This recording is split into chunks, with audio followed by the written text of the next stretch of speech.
안녕하세요.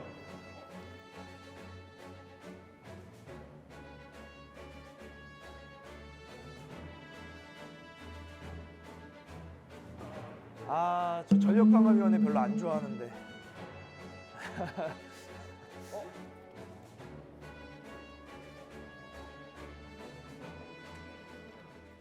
자, 오늘 이렇게 모이라고 한 이유는 우리가 한일전 리벤지 매치를 좀 해야 되잖아. 한일전.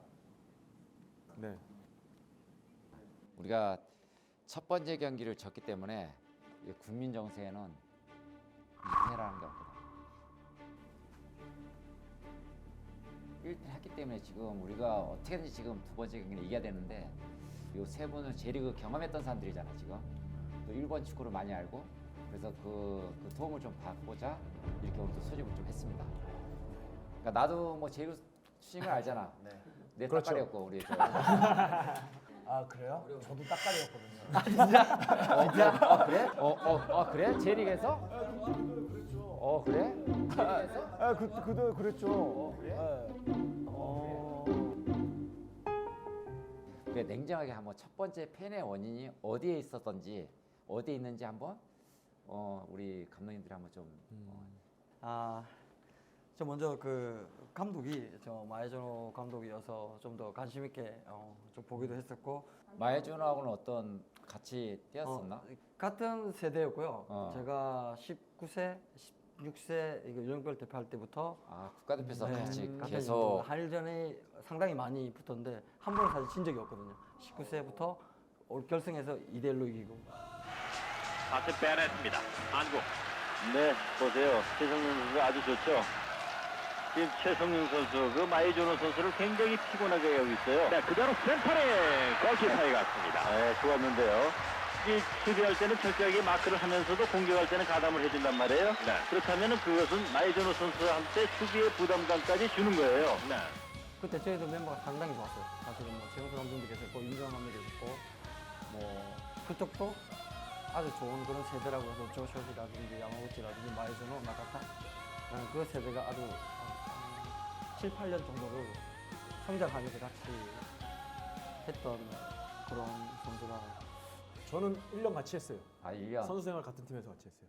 저는 인천 유나이티드에서 아. 1년 같이 선수 생활을 했고 저는 지난 경기 해설하면서 봤을 때 딱 너무 극명하게 갈리는 전술이다 보니까 오히려 우리가 일본한테 통할 수 없는 전술로서 임했다. 그러니까 그 뭐냐면은 일본은 딱 지역으로 진짜 좁게 서서 수비를 해서 공간을 많이 안 줬고 우리는 최대한 넓게 서서 공격을 했는데 그러다 보니까 패스 가는 길이 너무 길다 보니까 그거를 넣어주다가 끊겨서 카운터 맞고 넣어주다가 끊겨서 그게 너무 많았다고 생각을 했거든요.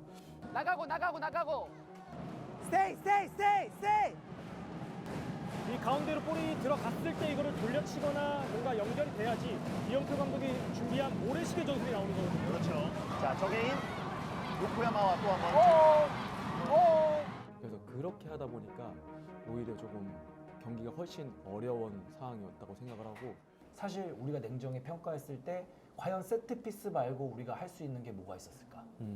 세트피스 말고는 골 넣을 찬스가 거의 없었다. 그러니까 상대에게 거의 압도적으로 당한 경기였다라는 저는 생각이 들어요. 압도적으로 당한 경기라는 이거는 총평이고 라는 게 이제 이 정도 얘기하면 감독 바꾸라는 얘기 같은데.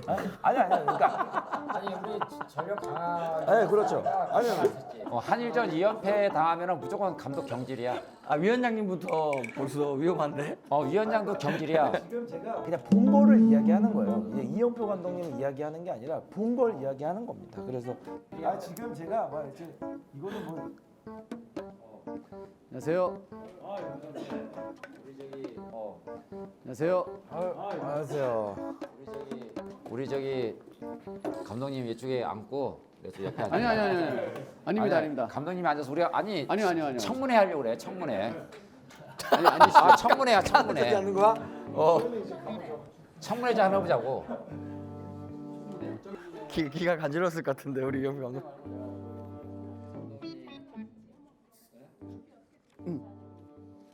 지금 강보람 G리그 득점 랭킹 1등입니다. 알고 있습니다. 알고 있습니다. 세 경기 6골로 지금 G리그 득점 랭킹 1등인데 강보람 선수가 3경기 연속골로 지금 득점 랭킹 1위를 달리고 있잖아요. 네. 그 대신 뽑힌 선수가 이유정 선수입니다. 이유정 선수가 마찬가지로 3경기 연속 득점을 달리고 있습니다. 이유정 선수가 마찬가지로 3경기 연속 그 이유에 대해서 얼마든지 설명을 할 수가 있습니다. 제가 이제 한일전을 하면서 느낀 것은 한일전의 경기 스피드와 템포, 그 다음에 이 압박과 몸싸움은 골 때리는 그녀들의 수준 밖이다. 그래서 그 스피드와 압박을 견뎌낼 수 있는 속도와 체력을 갖고 있는 선수가 필요하다. 지속적으로 몸싸움을 하면서 싸워줄 수 있는 선수를 일단 선발을 했고요. 이 일본 팀을 보면 일본에서 뭐 다 아시겠지만 가장 에이스는 지금 요코하마하고 마시마요 이 2명의 선수가 에이스예요. 그리고 마시마요는 공격 쪽에 나가고 요코하마가 이제 뒤쪽에서 뿌려주는 역할을 하는데 마시마 선수에게 더블업을 가는 상황에서 요코하마 선수가 기다리지 않고 침투를 했거든요. 예. 급하지 않게 킬패스까지. 요코야마, 마시마 올라갑니다. 하지만 정혜인이 막아세웁니다. 또 한 번 들어넘기고요. 요코야마, 마시마. 일단 우리가 잘하는 것, 우리가 준비를 해서 우리가 이런 플레이를 해야 되겠다라는 것도 중요하지만 동시에 상대가 잘하는 것을 좀 무력화시켜야 되겠다라는 생각을 했어요. 그래서 요코하마로부터 시작되는 빌드업, 요코하마로부터 시작되는 경기의 속도와 방향을 제어해야 될 필요가 있는데 저는 그 역할을 스무튼이 할 수 있다고 생각을 했습니다.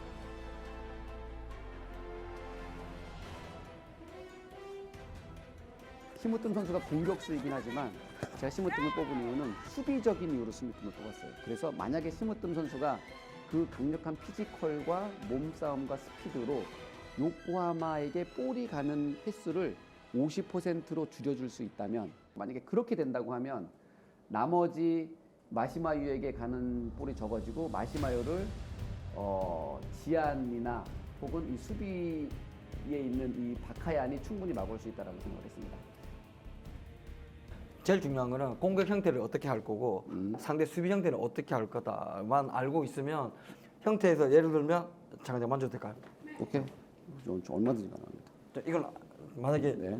이렇게 서서 여기를 우리가 좀 더 하고 싶다. 이런 식으로 이렇게 서 있으면 예를 들어 이 공간을 먹고 싶다 그러면 갖고 있을 때 여기는 먼저 서 있는 거예요. 이렇게. 예를 들면 이 사이드 최대한 벌리면 이 사람들이 이 커버를 못하면 가운데에 사실 주기 싫은 한쪽 주기. 여기 서 있는 상황에서 이게 무서워서 이 사람 이건 일반 우리 관념들이 듣기에도 너무 복잡해. 어지러워. 이런 식으로 하는 게 좀 더 우리가 아이들을 잡기 쉽지 않을까. 그러면은 빨리 그거가 될 수도 있어요. 그런데 내 생각에는 나는 어떻게 했냐면 이제 이번에 훈련을 할 때 이것도 당연히 맞는 자리고 우리가 이제 어떻게 했냐면 훈련할 때 연습하면서 하는 게 여기다 주다가 이제 뺏기는 게 우리가 치명상인 거예요. 여기다 주다가. 그래서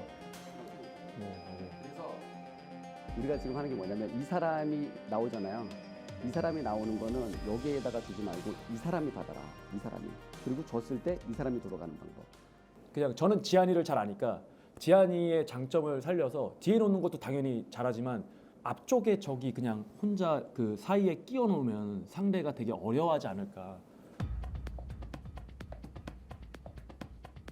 저는 어차피 지한이가 해보니까 피지컬이 되게 좋아요. 그래서 상대가 되게 수비수들이 어려워해요. 여기다 끼워 놓으면 이 선수들이 활동량도 있고 싸워줄 수가 있고, 그리고 저는 여기에 뽑힌 선수들의 다 장점이 기동력이라고 생각하거든요. 그래서 이 양쪽에 있는 선수들이 기동력이 좋기 때문에 충분히 수비할 때 이렇게 쓸 수 있다고 생각하거든요. 박지현을 여기다 놓고 박하연을 놓고 이렇게 뒀을 때는 이 정혜인 선수는 1대1을 할 수 있는 선수, 해결을 능력이 있는 선수이기 때문에 그리고 이유정 선수가 있어도 이 선수를 정말로 해결할 수 있는 해결할 수 있어요. 이 두 선수는 능력할 수 있는 선수니까 오히려 이쪽에서 공격 방법을 찾아도 나쁘지 않나라는 아이디어는 공격 쪽에서는 충분히 일리가 있어요. 공격 쪽에서는 충분히 일리가 있는데 이제 어떤 게 있냐면은 지한이는 여기도 되고 여기도 다 되잖아. 여기도 되거든 사실은. 여기를 묶는다 그래도 여기도 써도 되거든. 지한이는 다 돼요. 예, 그런데 지한이 갖고 있는 이 안정성 때문에 그런 거야. 실수를 안 하는 이 안정성 때문에. 우리가 리스크를 감수하면서까지 득점을 하려고 하다가 오히려 한 방을 맞는 순간 더 끝나니까 전반전에 리스크를 감수할 것인가 안 감수할 것인가에 대한 문제를 되게 고민을 되게 좀 많이 해봐야 될 것 같아요. 사실은 이번에는 우리가 이기는 게 목적이지 좋은 축구를 하거나 뭐 빌드업을 해서 멋진 장면을 이런 게 저는 중요하다고 생각하지 않았어요. 그냥 이번에 무조건 이겨야 되는데 솔직히 이기려면 오히려 지금 상대가 이렇게 내려가서 이거를 어떻게 풀 거냐를 공격하지 않아요. 저는 사실은 상대가 들어가서 이걸 어떻게 깰까 이거 사실은 되게 쉽지가 않아요. 한 달 만에. 오히려 저는 우리가 내려와서 우리가 어떻게 수비를 하다가 어떻게 공격을 해서 골을 넣을지 역습으로 저는 그것에 대해서 더 많은 생각을 하거든요. 다만 점유율은 저는 오히려 상대에게 내줘야 된다고 생각하고 우리는 되게 간결하게 주고 때리고 끝내고 들어와서 우리가 뺏어갖고 우리가 나가는 형태를 더 많이 만들어야 된다. 오케이. 그러면 이해가 되시게 돼요.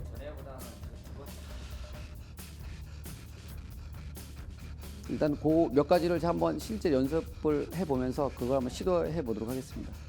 네. 이번에 위원장도 좀 편안히 볼 수 있게끔 잘 준비해 주십시오. 아시겠습니까? 지면 큰일 나. 지면 큰일 나.